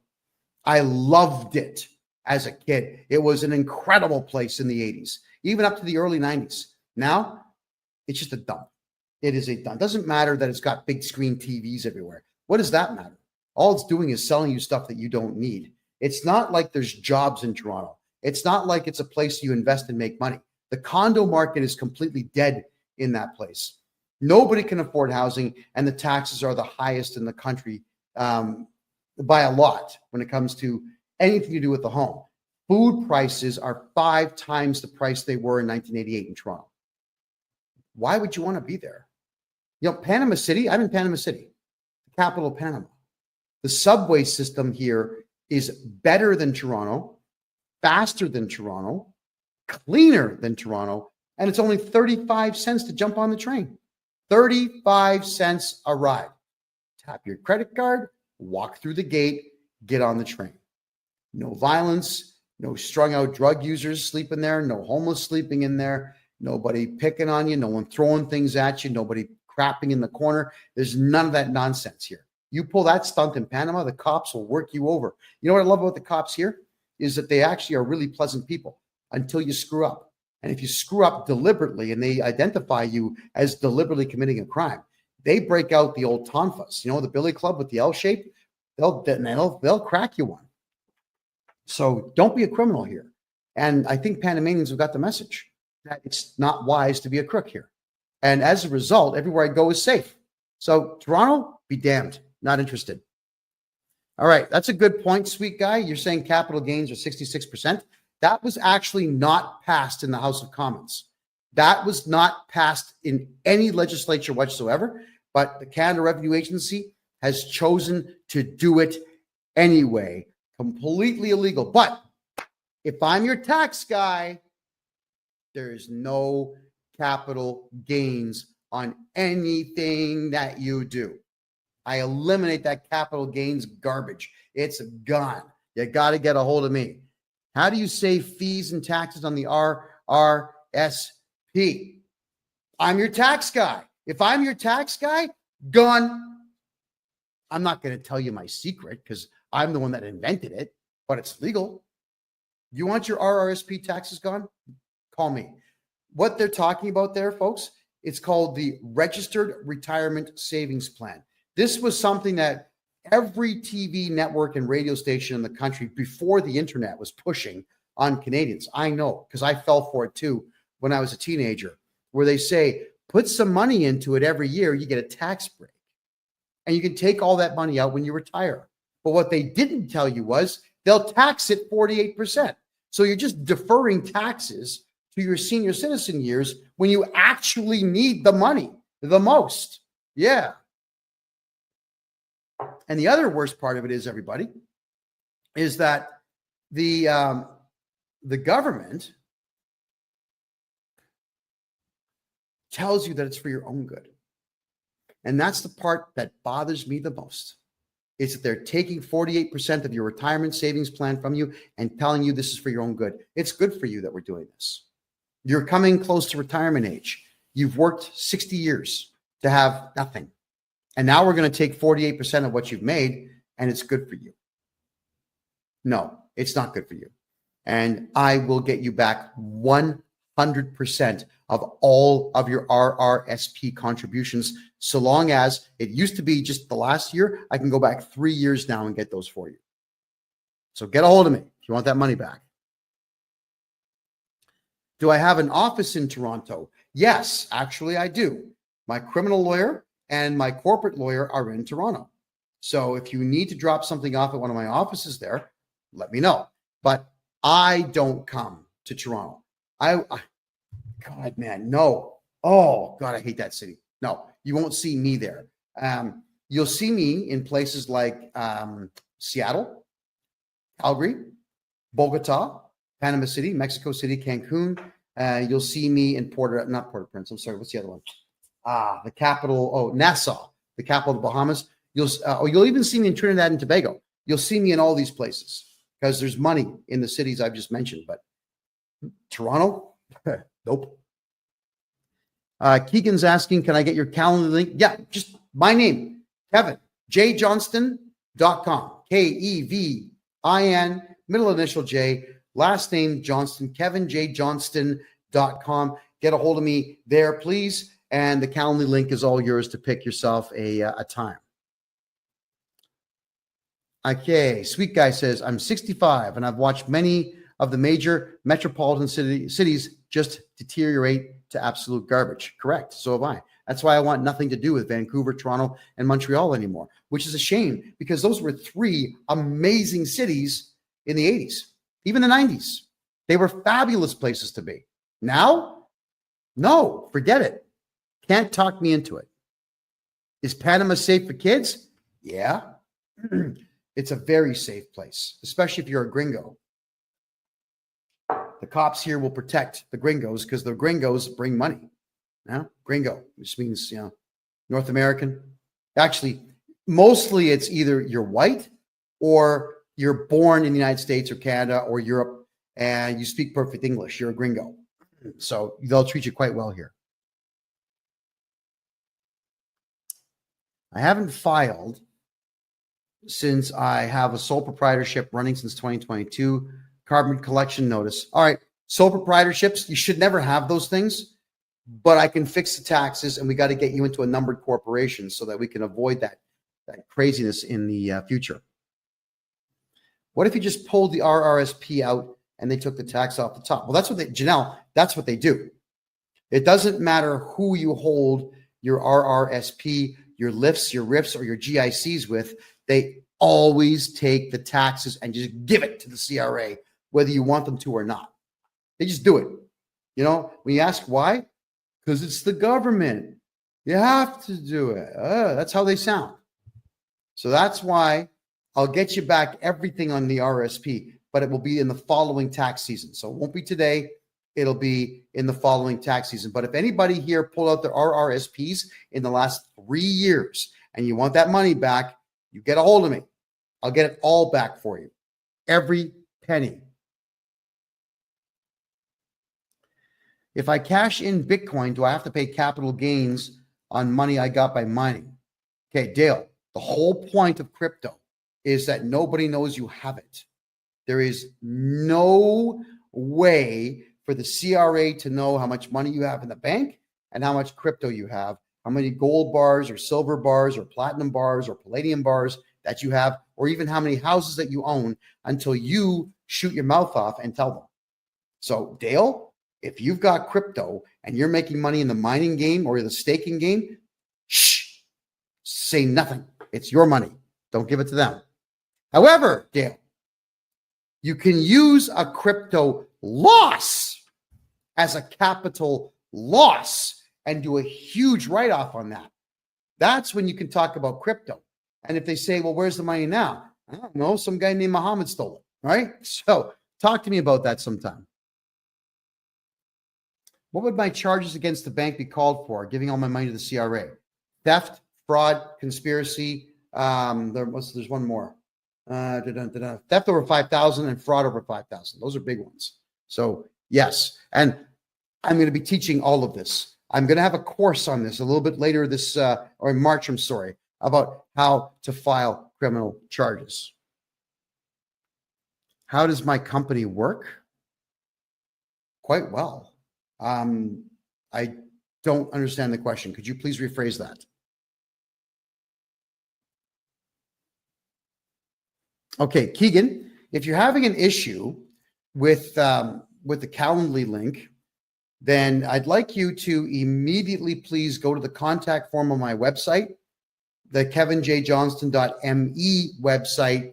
Just give me the invoice number. I'll take care of it. I'll get you the link right after the show. All right. So thank you, Keegan. I do appreciate that. Why is Trudeau still talking crap? Because he can, and because he knows that no Canadians are going to do anything about it. That's why. Okay, Keegan. Yeah, you definitely got to get a hold of me, Keegan. Please do that. In fact, everybody write this down for Keegan so he can email me. It's freedomreport.ca@gmail.com. Email me right now with all your contact info, Keegan, and your phone number. I'm going to call you right after the show. Are Panamanians nice to Canadian people? Yeah. Oh, yeah, they certainly are. I was having a good laugh today with a friend of mine. We had this gorgeous waitress today. We had chicken wings that were like this big. It was awesome. And I just said to her through the Google Translator, "You're gorgeous and I want to marry you." So she just types back saying, "Okay, but you got to get me a ring right now." So, I'm searching my pockets looking for a ring, and she's laughing, we're laughing the whole bit, and she's going to be cooking me dinner this coming Saturday. So, the ladies here are fabulous. People here talk to each other. People here have a good time. It is remarkable how easy it is just to strike up a conversation with somebody. Mostly through Translator. I've got these really wicked earbuds now that I stick in. I give them one, and it translates in real time. Yeah, it's like the Babel fish from the Bible. It's amazing. People in Panama are awesome, guys. You'd love it down here. I love it down here. Okay, Clap. If you're talking about the banks breaching fiduciary duties and breach of trust, that's not a crime. That's civil. You can sue them for that. So you certainly can do so. And you should. What should I do? The bank account has been frozen by the CRA for the last 3 months.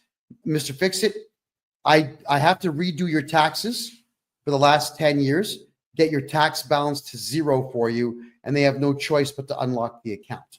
That's the only way. You can appeal and fight in court, but it's ridiculous. Let me just redo your taxes. Get her done. There we go. And KD, you're saying pay your debt? Why? That's rude. Why? Okay, let's cover that for a second here, everybody. You all know that I used to be a journalist. And you all know that I've been to 3 major war zones during my journalism period. You all know that I went to the Myanmarian war zone and I went into Bangladesh.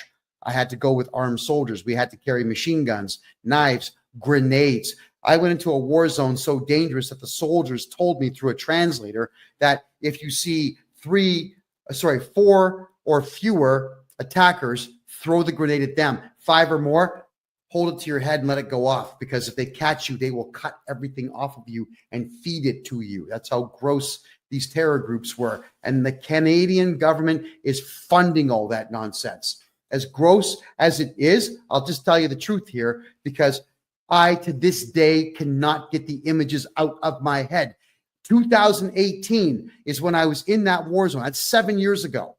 7 years ago, and I still remember all the dead bodies that I saw in the fields. Dead children, dead women, dead babies, slaughtered with knives that the Canadian government's paying for with CRA's money. Don't you ever come on my channel and tell someone to pay their CRA debt. Don't ever do that again. You're gone if you do.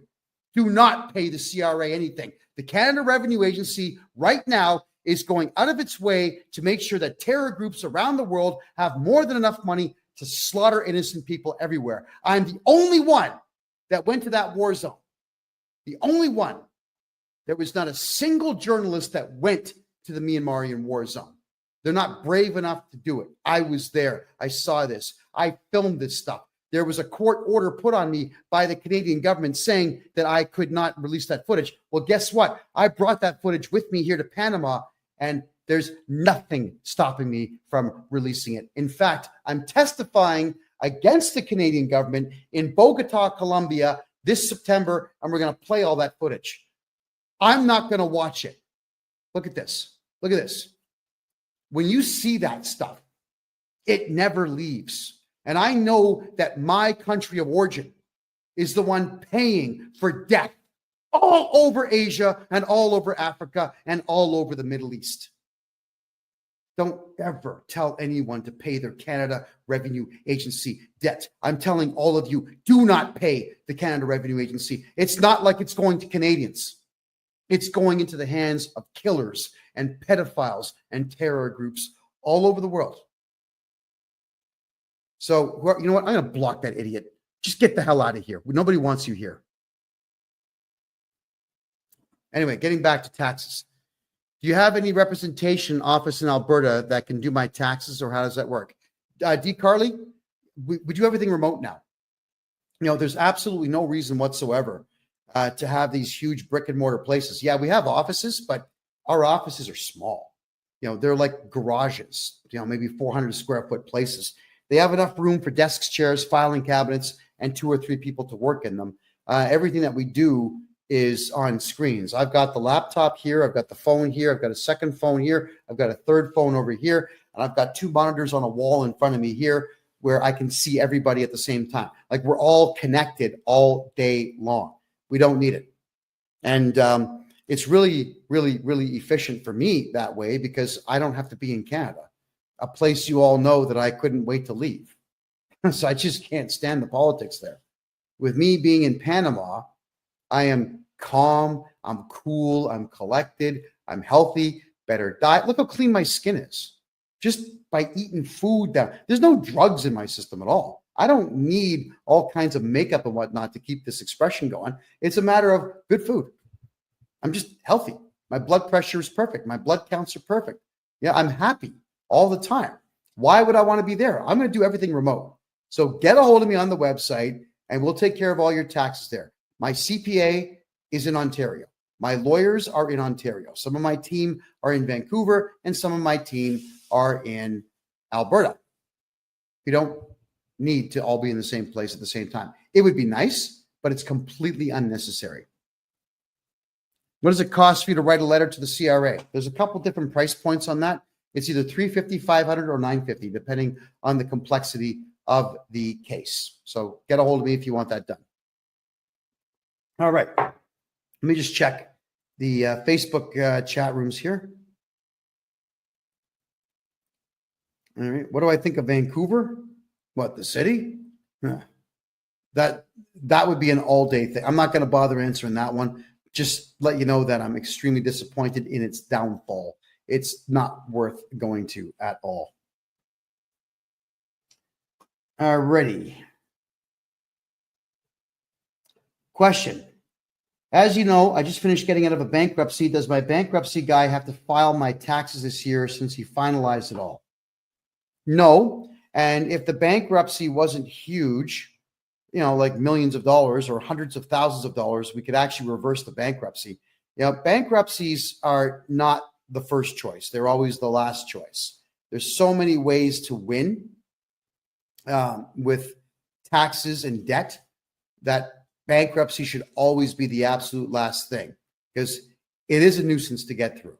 But anyone can do your taxes afterwards. Hopefully, I'm going to be your tax guy. Okay, here's a good point. I asked Grok on X if I have to, but and it says no, but my bankruptcy guy says they have to. I signed their document that says they would do it. Okay. Every trustee and bankruptcy professional in Canada is a lying loser. Stay away from them. They don't work for you. They work for the CRA. So it's a bad idea for anybody to get involved with these people. Just don't do it. And as for consumer proposals, bad idea. Why? Because it doesn't improve your credit rating, and you still owe the money. The idea of doing something like this is not to owe money.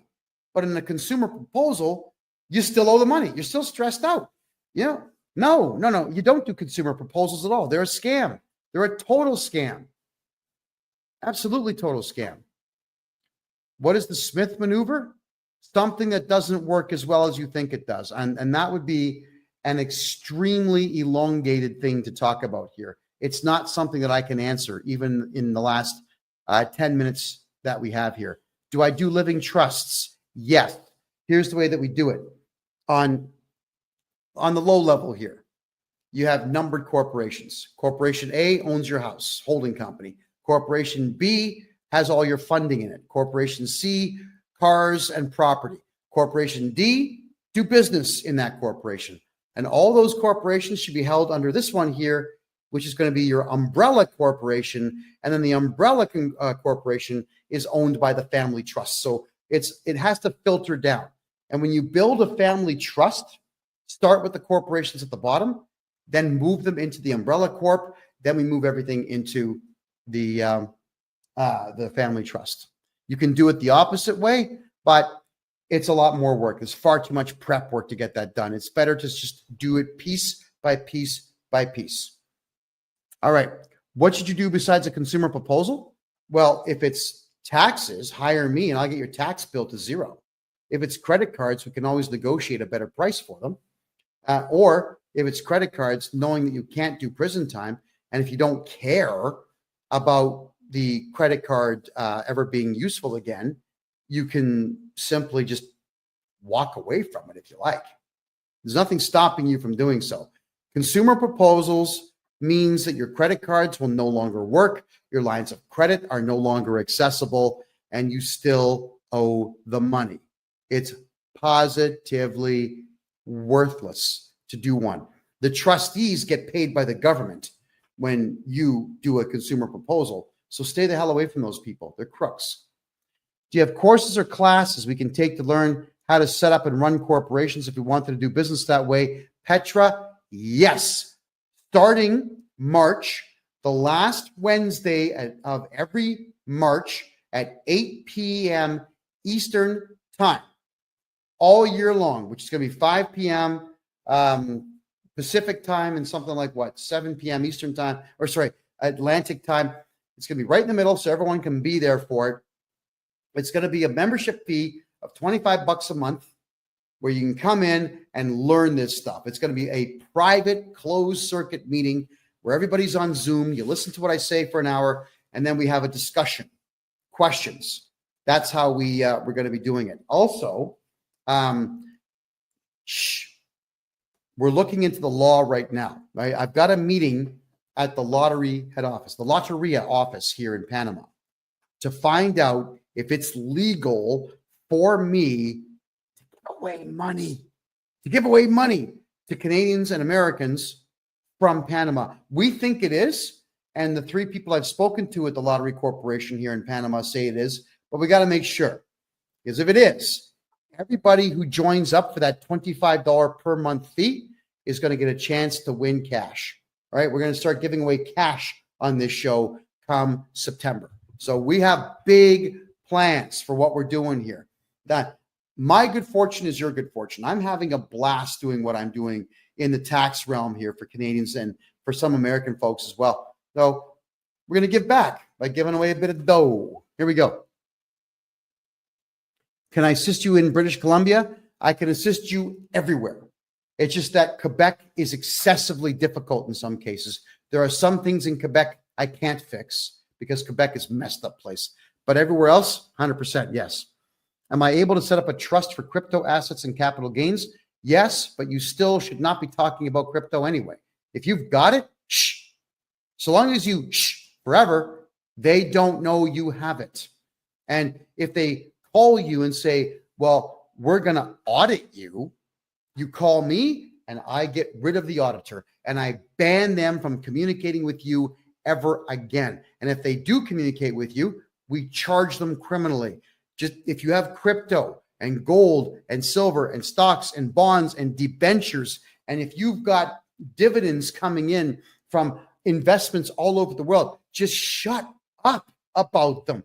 Stop talking about what you have and you're going to be fine. All right. Keep it. It's yours. The CRA didn't earn it. You did. All righty. Next. All right.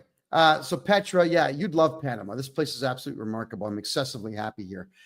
D. Carly says, my wife received CERB in 2019, didn't do our taxes for 4 years.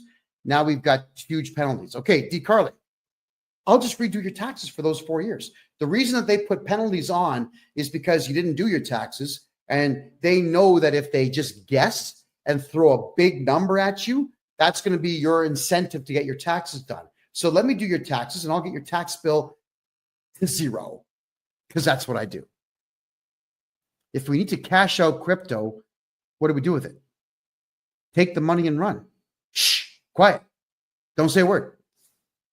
How do you think the CRA is going to know you cashed out crypto? Do you think that they are looking at everybody's crypto accounts?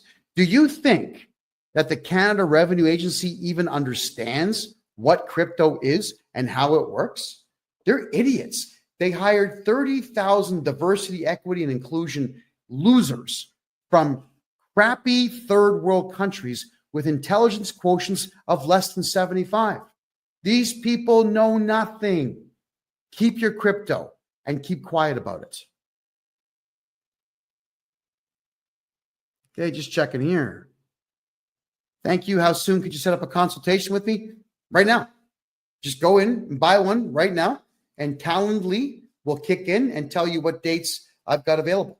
My name, KevinJJohnston.com. There you go. Bobster, even if the exchanges tell the CRA about it, if I'm your tax guy, they're not going to do anything about it. Now, I know how to get rid of all this capital gains nonsense out there on crypto, houses, on gold, on even collector cars or modern art or whatever it is you're buying. If there's going to be a capital gain on there, I'm getting rid of it for you. The CRA can't stop me from doing what I'm doing because it's all legal what I do. All I'm doing is using their own rules to defeat them. And they don't like that because they throw all these clauses of the Excise Tax Act that they're relying on. So I throw back 3 times the number, all of them that suit me. You know, too bad. So sad. I need to hire you permanently for my personal taxes. How do I get in touch? Bobster, my personal website. Yeah, don't communicate with me on social media, please. I don't have time. But I've got a video that's just about to break 400,000 views on TikTok. And this video has something crazy like 950 comments on it. At least it did this morning when I checked it out. I haven't read a single comment. I don't even know what's there. I don't have time to go through social media. So hit me on my website, please, KevinJJohnston.me. That one's got the contact form for you, and you can simply communicate with me there. I'll get back to you as quickly as I possibly can. If I buy my house, am I going to have to pay capital gains? Not if I'm your tax guy. Absolutely not. There's no such thing as capital gains if this guy is your tax guy. Alrighty. And we're down to our last 4 minutes here, everybody. So I'll take a couple of more quick questions here, and then we'll draw our conclusions for the night and part ways for another week. As always, this show is going to repeat itself on Thursday night. It will repeat itself live all the way through until the following Tuesday. So on Rumble, you can always watch the repeat of this show. It plays for four straight days after we're done. And for those who miss the old podcast, the old political podcast I used to do on Wednesdays, two of my co-hosts from the old show have decided to create their own show. It's called The Lounge. That's every Wednesday at 8 p.m. Eastern time. They talk for an hour, maybe two, about politics. And one of them, Ed Janusek, is in Argentina right now. And he told me that I would need to deliberately blind myself before I go because the women are so beautiful that you might walk in front of a bus not paying attention. Good for him. He seems very happy in Argentina. There we go. All righty. Thank you, Keegan. I appreciate that. D. Carly says, we've done our taxes and now we're paying a $35,000 bill to the CRA. Can I help? Yes. I'll get rid of it. I'll get rid of that tax debt. It's not even a debt. It's just a number they made up. Right? That's the thing with the CRA. They just make stuff up. Assessments and reassessments. It's a guess. It's a wild guess. They don't know what you owe. They just lie to you. It's all that they do. All right, everyone. We're going to draw our conclusions here. We're down to our last 2.5 minutes. In Canada, everything that you put on a tax return is voluntary. It's completely voluntary. The only mandatory thing that you have to do in Canada, and even that is only a suggestion, is you fill out a tax return. If you don't know your numbers, fine. Put your name and social insurance number at the top, sign the bottom, don't put any numbers on it, and mail it in. And now you have met your legal obligations. The CRA will assess it, but then you contact me and we can appeal it, and then we can do your taxes. All right? We want to make sure that each and every one of you knows your rights. And you've got the right to remain silent, so don't talk to the CRA. Have me become your tax guy and your legal agent so that I talk to them and not you, because they're always fishing for information. That's just how it works. The CRA knows nothing about you until you tell them. Because like I said earlier, they've got a bunch of morons working for them. They are not intelligent people at all. In fact, they all hate each other who work for the CRA because they've taken 100 different cultures and threw them all in the same offices and said, here you go, get along. Well, we know that doesn't work. So let them argue with each other and let us do your taxes for you so that we can get you back everything that they've taken from you. All right, so get a hold of me, folks. Joseph, thank you for the rose. Greatly appreciate that. My name's Kevin J. Johnston, everybody. I am formerly a journalist, and I am now Canada's #1 tax guy. Yes, I am Canada's biggest mouth. This yap never stops moving, and it always is going to tell you the truth as I know it to be about taxes, politics, money, finance, commerce, the whole 9 yards. Yes, I do live in Panama City now because I can't stand communist Canada. And yes, all of you can live a very good life here on an extremely low budget. This country has been very good to me. It's a beautiful place. I'll not be leaving anytime soon on any particular permanent basis. You got to check it out for yourselves. All right, everybody. This is the Tax and Money Show, episode number 51. Every Tuesday, 9 p.m. Eastern time is where you're going to